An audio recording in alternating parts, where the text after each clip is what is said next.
Hello students, welcome to Vani education. पिछले lecture में जो हमारा लेक्चर था मोशन इन 1D का, उसमें हमने कुछ टर्म्स स्टडी की थी मोशन से रिलेटेड, जैसे कि रेस्ट क्या है, मोशन क्या है, फ्रेम ऑफ रेफरेंस क्या है, वन डायमेंशनल मोशन क्या है, टू डायमेंशनल मोशन क्या है, थ्री डायमेंशनल मोशन क्या है। तो पिछला लेक्चर जो है हमारा, उसको क्लियर करने के बाद, उसको आप अच्छी तरह से वॉच करने के बाद, अच्छी तरह से स्टडी करने के बाद इस नेक्स्ट लेक्चर पे आएंगे। ये हमारा लेक्चर है सेकंड, ये हमारा है सेकंड लेक्चर किसका, मोशन इन 1D का, मोशन इन 1D यानी मोशन इन वन डायमेंशन। तो इस लेक्चर की स्टार्टिंग करते हैं हम एक टॉपिक से। हमारा टॉपिक है इस लेक्चर का distance and displacement, distance and displacement. तो डिस्टेंस और डिस्प्लेसमेंट क्या है बच्चों, इसको एग्जैक्टली हम एक एग्जांपल के जरिए समझते हैं। जैसे कि हमारे पास मान लो ये एक बच्चा है, इसका नाम हम दे देते हैं चिंटू। ये हमारे पास एक बच्चा है चिंटू, इसका वेट थोड़ा ज़्यादा है और इसको डॉक्टर ने बताया है रनिंग करने के लिए। अब ये क्या करता है, इसका जो घर है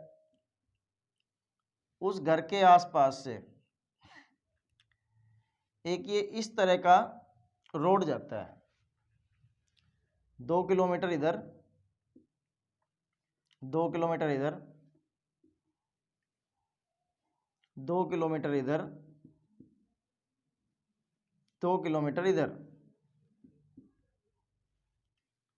ये इस रोड को सोचता है कि मैं इस रोड को फॉलो करता हूँ। उसने क्या किया, पहला दिन स्टार्ट किया, अपने घर से चलता है, ये चला 2 किलोमीटर, चला 2 किलोमीटर, चला, यहाँ पर आके थक गया, थक गया। अब इसके पास इतनी भी पावर नहीं है कि ये रेस्ट करने के बाद या थोड़ी देर रुकने के बाद ये अपने घर वापस जा सके। अब ये क्या करता है, अपने घर पे फ़ोन करता है कि मैं थक गया हूँ, ठीक है, और मेरे को ले जाओ गाड़ी से। अब क्या होता है, इसके घर पे इसने मम्मा को अपने फ़ोन किया, तो मम्मा ने पूछा बेटे कहाँ पर हो। तो अब ये क्या बताता है, मैं घर से 4 किलोमीटर दूरी पर हूँ। तो इसकी मम्मा ने पूछा किस तरफ 4 किलोमीटर की दूरी पर हो। तो इसने बताया, सपोज करो ये डायरेक्शन हमारे पास ईस्ट है बच्चों, ये वेस्ट है, ये नॉर्थ है और ये साउथ है, ठीक है। इसने बताया पहले मैं 2 किलोमीटर ईस्ट की तरफ गया था, फिर वहां से मैं 2 किलोमीटर साउथ की तरफ मुड़ गया और टोटल 4 किलोमीटर में चल चुका हूं। तो इसकी मम्मी ने कहा ठीक है, मैं भेजती हूँ ड्राइवर को आपको लेने के लिए। ड्राइवर ने क्या किया, एक ये सड़क थी, इस सड़क को फॉलो किया। अब इस सड़क पे जब ये ड्राइवर गया है तो ये वाली जो हमारे पास पोजीशन चेंज हुई है इसकी, ये वाली जो पोजीशन चेंज हुई है इसके घर से यहाँ तक की, ये कितनी बनेगी बच्चों, ये 2 किलोमीटर है, ये 2 किलोमीटर है, तो ये कितनी बनी 2√2 किलोमीटर। अब क्या हुआ, ये 2√2 तो आप सभी निकाल ही लेंगे पाइथागोरस थ्योरम यूज करके, ये 2 है, ये 2 है, तो ये वाली कितनी हो जाएगी √2 का स्क्वायर प्लस 2 का स्क्वायर। अब इस चिंटू ने अपने ड्राइवर से पूछा तू कहाँ से आया है, तो इसने क्या बताया ड्राइवर ने, मैं घर से आया हूँ किस डायरेक्शन में, साउथ ईस्ट डायरेक्शन में। कौन सी डायरेक्शन है ये, साउथ ईस्ट डायरेक्शन में। घर से साउथ ईस्ट डायरेक्शन में आया हूँ, 2√2 किलोमीटर डिस्टेंस मैंने ट्रेवल की है। तो अब यहाँ पर डिस्टेंस क्या है बेटे, ये जो अपनी बात चिंटू जो अपनी मम्मा को बता रहा था कि मैं 4 किलोमीटर टोटल भागा हूँ, 2 किलोमीटर पहले ईस्ट भागा हूँ, फिर 2 किलोमीटर साउथ की तरफ भागा हूँ, तो इसने जो बताया है कि 4 किलोमीटर जो मैं टोटल चला हूँ, ये है बच्चों डिस्टेंस।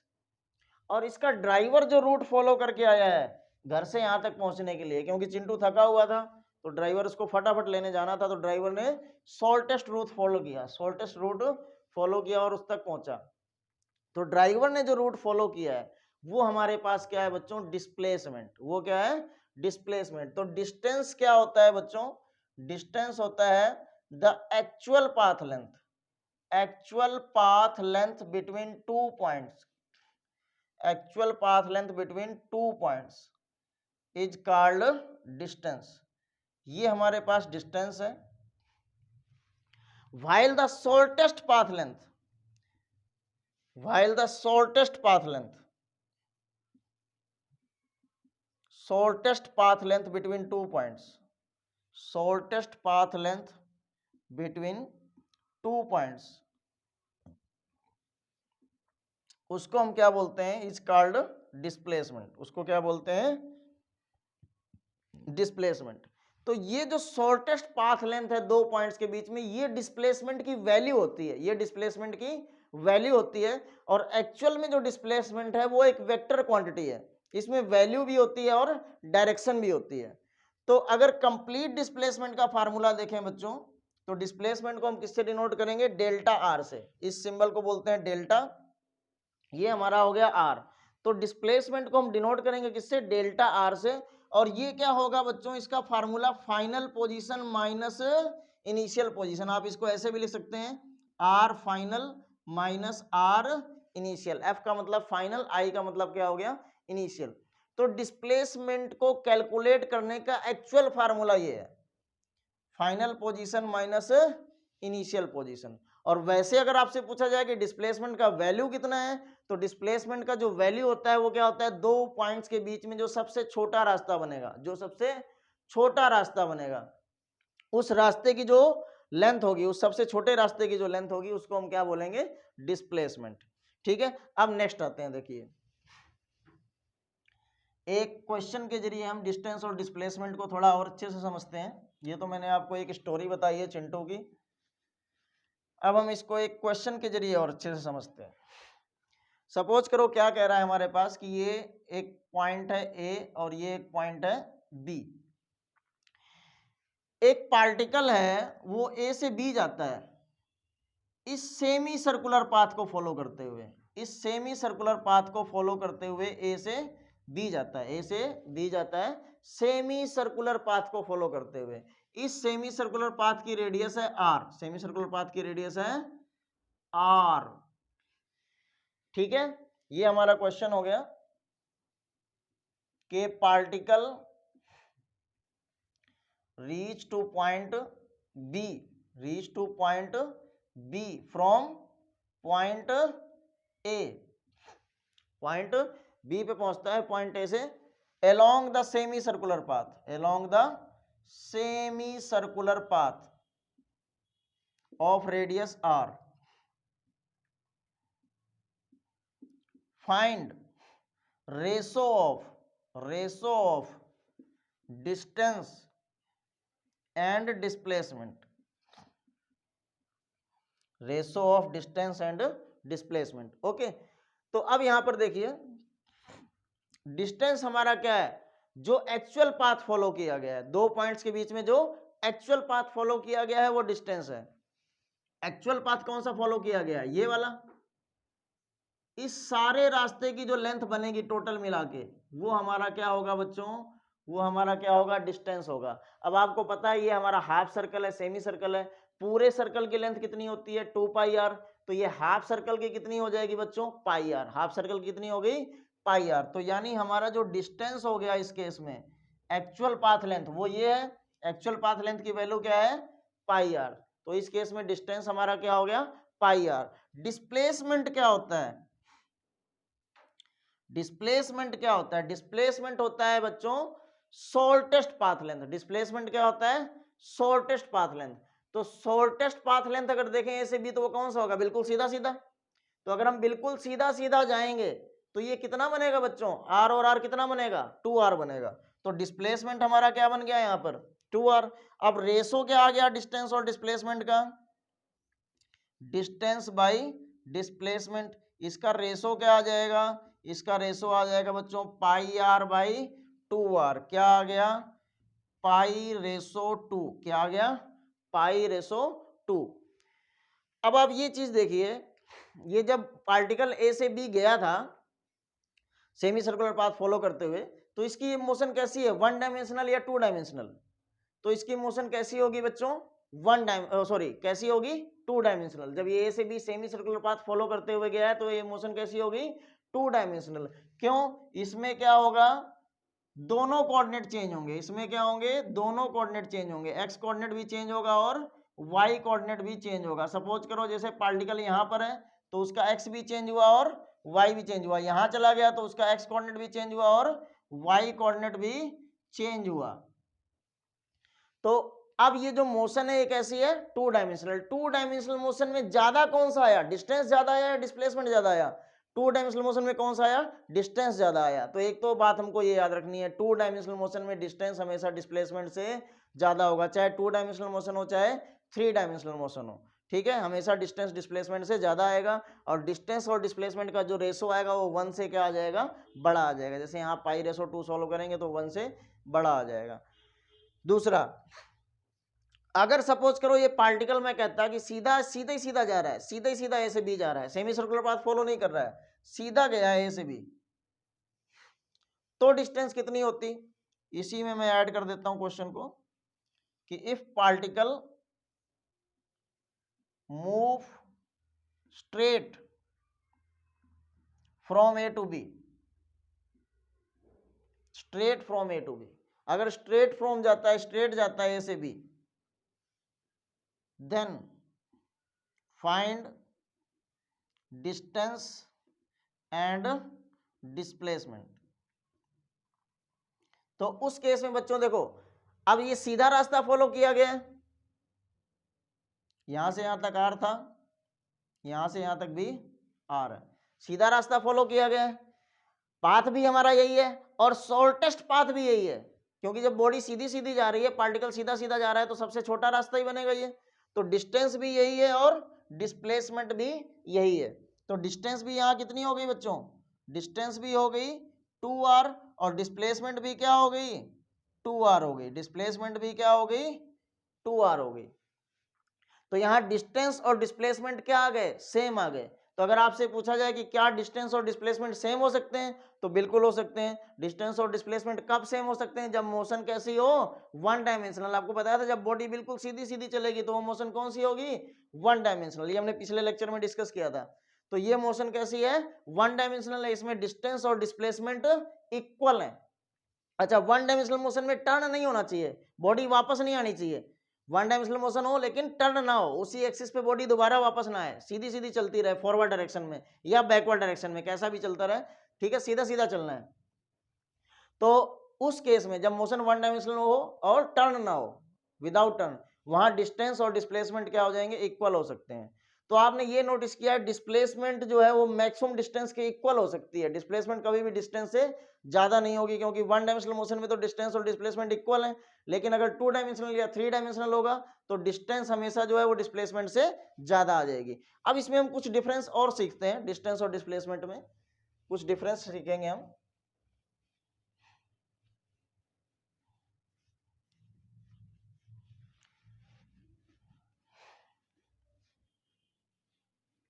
तो इसको सीखने के लिए देखो हम क्या करेंगे, एक साइड हम लिखेंगे डिस्टेंस, एक साइड हम लिखेंगे डिस्प्लेसमेंट। देखिए पहला तो क्या हो गया डिफरेंस, इनकी डेफिनेशन ही होगी। पहला डिफरेंस क्या हो गया, इनकी डेफिनेशन। ये क्या है, it is actual path length, it is actual path length between two points. ये दो पॉइंट्स के बीच की क्या है, एक्चुअल पाथ लेंथ है। और जो डिस्प्लेसमेंट है ये क्या है, it is shortest path length, it is shortest path length between two points.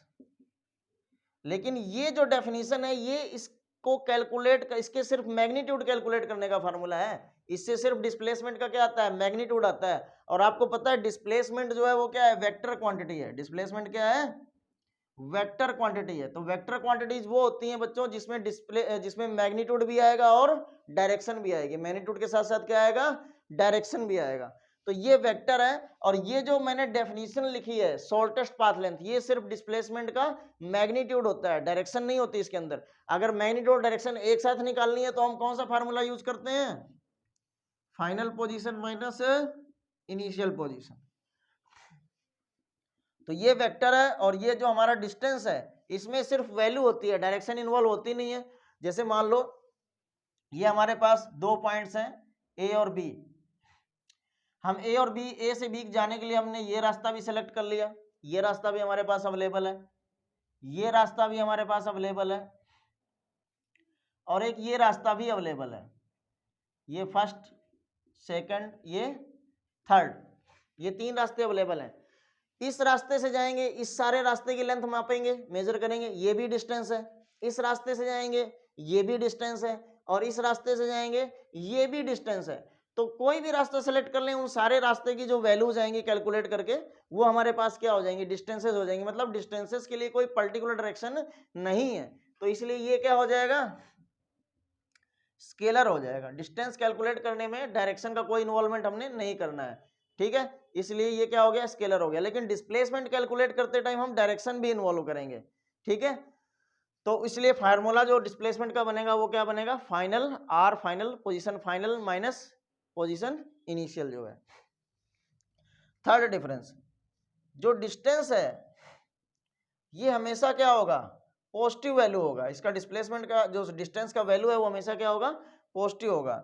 It has always positive value, इसकी हमेशा क्या होगी, पॉजिटिव वैल्यू होगी। जबकि डिस्प्लेसमेंट की वैल्यू पॉजिटिव भी हो सकती है, नेगेटिव भी हो सकती है, और जीरो भी हो सकती है। कैसे हो सकती है, हम एग्जांपल के जरिए समझते हैं। सपोज करो एक पार्टिकल, जैसे हम रेस्ट और मोशन को जब स्टडी कर रहे थे तो मैंने आपको बताया था ऑब्जर्वर क्या करेगा, ऑब्जर्वर एक रेफरेंस पॉइंट सेलेक्ट करेगा। इसने एक पिलर को ये मान लिया क्या, रेफरेंस पॉइंट, ये पिलर इसका क्या हो गया, रेफरेंस पॉइंट हो गया। ये हमारा क्या हो गया, ऑब्जर्वर हो गया। एक ऑब्जेक्ट को इसने देखा, ऑब्जर्वर ने, जो रेफरेंस पॉइंट से 10 मीटर की डिस्टेंस पे खड़ा था। जब इसने पहली बार देखा t बराबर 0 पे, तो ये रेफरेंस पॉइंट से ऑब्जेक्ट जो है वो 10 मीटर की दूरी पे खड़ा था। अब ये ऑब्जेक्ट यहाँ आ गया, t बराबर 1 सेकेंड पे ये ऑब्जेक्ट जो है ये यहाँ आ गया। कितनी दूरी पे आ गया, 5 मीटर दूरी पे आ गया, ठीक है। और अब इससे कहा गया कि इसकी डिस्प्लेसमेंट बताओ, ऑब्जर्वर से क्या कहा गया, इसकी डिस्प्लेसमेंट बताओ। इसने अपना फार्मूला लगाया, final position minus initial position. तो पार्टिकल की फाइनल पोजीशन क्या है, रेफरेंस पॉइंट से 5 मीटर की दूरी, और इनिशियल पोजीशन कितनी है, रेफरेंस पॉइंट से 10 मीटर की दूरी। तो क्या आ गया बच्चों, -5 आ गया ना। तो यहाँ इस केस में डिस्प्लेसमेंट क्या आ गया, निगेटिव आ गया। अच्छा, अब मान लो यही ऑब्जर्वर है, ये क्या देख रहा है, ऑब्जेक्ट जो है t बराबर 0 पे वो 5 मीटर की दूरी पे था रेफरेंस पॉइंट से, और इस तरफ जा रहा है ये t बराबर 1 सेकेंड पे ये 10 मीटर की दूरी पे आ गया।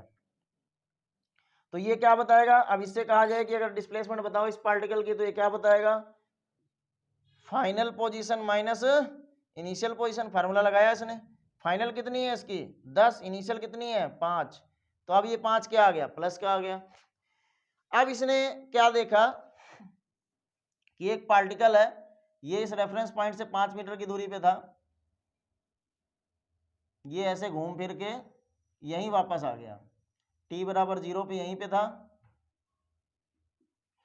और 2 सेकंड बाद ये घूम फिर के यहीं वापस आ गया। तो t बराबर 2 पे भी वहीं आ गया। अब इससे कहा जाए डिस्प्लेसमेंट बताओ, तो क्या बताएगा, ये final position minus initial. Final position भी वही है, इनिशियल पोजीशन भी वही है, तो यहाँ डिस्प्लेसमेंट ये कितनी बताएगा, 0। और इससे अगर ये कहा जाए कि डिस्टेंस बताओ, सारे केसेस के अंदर डिस्टेंस बताओ आप पार्टिकल की कितनी है, तो ये पहले केस में देखो डिस्टेंस कैसे कैलकुलेट करेगा, जो इसने रास्ता ट्रेवल किया है। रास्ता इसने कितना ट्रेवल किया है, 5 मीटर, तब भी 5 मीटर बताया। इस केस में रास्ता कितना ट्रेवल किया है, 5 मीटर, तब भी 5 मीटर बता दिया। इस केस में जो भी रास्ता आ जाएगा ये मेजर करके देख लेगा कितना आ गया। ये सारे रास्ते की लंबाई, ये हमारी क्या हो जाएगी, डिस्टेंस हो जाएगी। तो वो भी कुछ वैल्यू लिखेगा, जो वैल्यू लिखेगा वो प्लस में लिखेगा। तो डिस्टेंस की वैल्यूज हमेशा प्लस में लिखी जाएंगी। डिस्प्लेसमेंट की वैल्यू प्लस भी हो सकती है, माइनस भी हो सकती है, और 0 भी हो सकती है। वो डिपेंड करेगा कि इनिशियल और फाइनल पोजीशन कौन सी है। क्लियर हो गया। तो ये हमेशा जो होगा पॉजिटिव होगा, और ये क्या होगा, जो डिस्प्लेसमेंट है it may be positive, negative और 0। फोर्थ डिफरेंस लिख लेते हैं। अब अभी जैसे आप डिस्कस कर रहे थे कि दो पॉइंट्स के बीच में, एक पॉइंट से दूसरे पॉइंट तक जाने के लिए हम जो भी रास्ता सेलेक्ट कर लें, वो सारे रास्ते जो हैं वो क्या है, हमारे डिस्टेंसेस हैं। तो ये भी डिस्टेंस है, ये भी डिस्टेंस है, ये भी डिस्टेंस है। तो डिस्टेंस की क्या हो सकती हैं, दो पॉइंट्स के बीच में इनफाइनाइट वैल्यूज हो सकती हैं। इसकी क्या हो सकती हैं, इनफाइनाइट वैल्यूज हो सकती हैं, distance has infinite values, distance has infinite values between 2 points, 2 points के बीच में डिस्टेंस की क्या हो सकती है, इनफाइनाइट वैल्यूज हो सकती हैं। डिस्प्लेसमेंट की क्या होगी, it has only one value, only one, जिसको हम यूनिक भी बोल सकते हैं, unique value between 2 points, 2 points के बीच में इसकी सिर्फ क्या हो सकती है, यूनिक वैल्यू हो सकती है। क्यों, क्योंकि डिस्प्लेसमेंट कौन सा है, सबसे छोटा रास्ता, सबसे छोटा रास्ता क्या होगा, एक ही होगा, इसलिए डिस्प्लेसमेंट की सिर्फ यूनिक वैल्यू होगी। और एक स्पेशल नोट तो मैंने आपको बता ही दिया कि in one dimensional motion, in one dimensional motion, in one dimensional motion without turn, without turn, turn नहीं करना बॉडी ने, सीधी सीधी चलते जाना है और वन डायमेंशनल जाना है, उस केस में क्या होगा, distance and displacement are equal, distance and displacement are equal, while in 2 और 3 डायमेंशनल मोशन, 2 और 3 dimensional motion, distance is greater than displacement, ये स्पेशल पॉइंट हो गया। तो अब हम कुछ क्वेश्चंस और करते हैं डिस्टेंस और डिस्प्लेसमेंट को इजीली समझने के लिए, क्योंकि बच्चों का फिजिक्स में न्यूमेरिकल पोर्शन जो है वो वीक रहता है, तो हमने ये न्यूमेरिकल पोर्शन जो है आपका वीक नहीं रहने देना।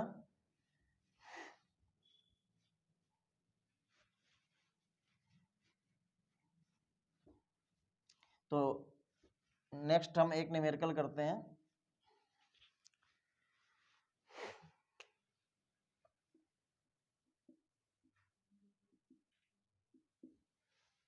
देखो बेटा ये हमारा न्यूमेरिकल है कि एक बिल्ली है जो चूहे को पकड़ना चाहती है, ये चूहा पहले यहां पर था, ये एक्स एक्सिस हो गई, ये वाई एक्सिस हो गई, ये पहले वाले कोऑर्डिनेट्स क्या थे 1 और 2, एक्स कोऑर्डिनेट 1 वाई कोऑर्डिनेट 2। बिल्ली ने चूहे को देखा, यहां पर बिल्ली थी, ये बिल्ली बना देते हैं आपका, यहां पर बिल्ली थी, इसने चूहे को देखा 1 2 कोऑर्डिनेट पे था, बिल्ली ने इसको पकड़ने के लिए जंप मारी, चूहा उछल के यहां चला गया, चूहा उछल के यहां चला गया।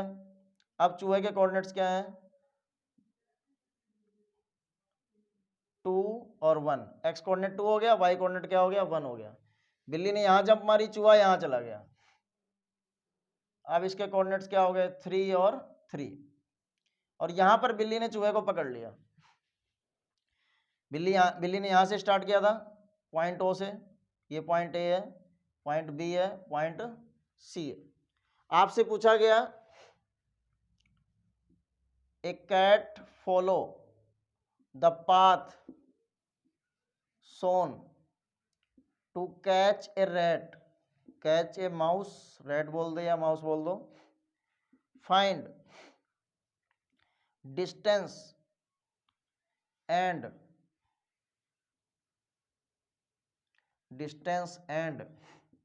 Displacement of cat.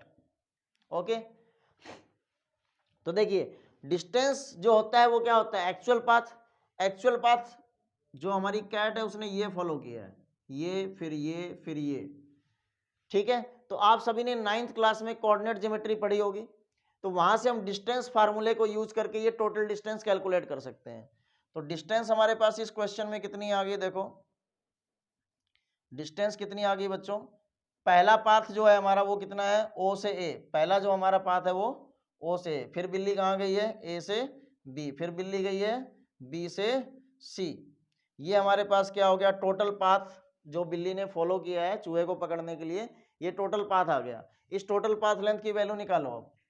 अब आपको पता है डिस्टेंस 2 पॉइंट्स के बीच में क्या होता है x2 माइनस x1 का स्क्वायर, यहां मैं लिख देता हूं डिस्टेंस 2 पॉइंट्स के बीच में क्या होता है x2 माइनस x1 का square plus y2 minus y1 का स्क्वायर, ये हमने 9th क्लास में सीखा है। अब यहाँ O से A गया है तो डिस्टेंस कितनी हुई बच्चों, ये 1 है, ये क्या है 0 है, 1 माइनस 0 का स्क्वायर प्लस y कोऑर्डिनेट कितना है 2 है, y2 2 हो गया और y1 क्या हो गया 0। ये हो गया O से लेके A तक। फिर A से लेके B तक, A से लेके B तक फाइनल कोऑर्डिनेट कितना है हमारा 2, y2 2 हो गया, इनिशियल कितना है सॉरी x2 2 है और x1 कितना है 1 है, 2 माइनस 1। यहाँ y2 कितना है 1 है और y1 कितना है 2 है। आगे यहाँ पर कितना है x2 3 है, x1 कितना है 1 है, यहाँ y2 कितना है 3 है, सॉरी x2 3 था और x1 कितना था 2 था बच्चों, y2 कितना है 3 है और y1 कितना है 1 है। तो ये कितना आ गया बच्चों 1 प्लस 2 का स्क्वायर कितना आ गया 4, 1 प्लस 4 प्लस ये कितना आ गया 1 प्लस 1, ये आगे कितना आ गया 1 प्लस 2 का स्क्वायर कितना आ गया 4, कितना आ गया बच्चों √5 प्लस √2 प्लस √5, √5 आएगा 2.25, √2 आएगा 1.41, √5 आएगा 2.25। तो हमारा आंसर कितना आ गया बच्चों 5.91 यूनिट। ये क्या हो गई बच्चों डिस्टेंस हो गई। और अगर आपसे इसी क्वेश्चन में अब डिस्प्लेसमेंट पूछता है तो डिस्प्लेसमेंट हमारी कितनी आ जाएगी, डिस्प्लेसमेंट कितनी आ जाएगी, डिस्प्लेसमेंट में हम सिर्फ क्या देखेंगे इनिशियल पोजीशन और फाइनल पोजीशन। तो इनिशियल ये है और फाइनल ये है, इनके बीच का सबसे छोटा रास्ता ये हमारा क्या हो जाएगा डिस्प्लेसमेंट हो जाएगा।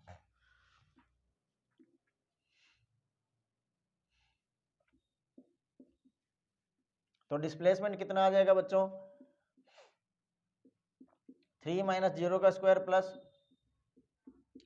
3 माइनस 0 का स्क्वायर, 9 प्लस 9 √18 यानी 3√3 यूनिट। तो आज का हमारा ये second lecture motion in 1D का कंप्लीट हो गया।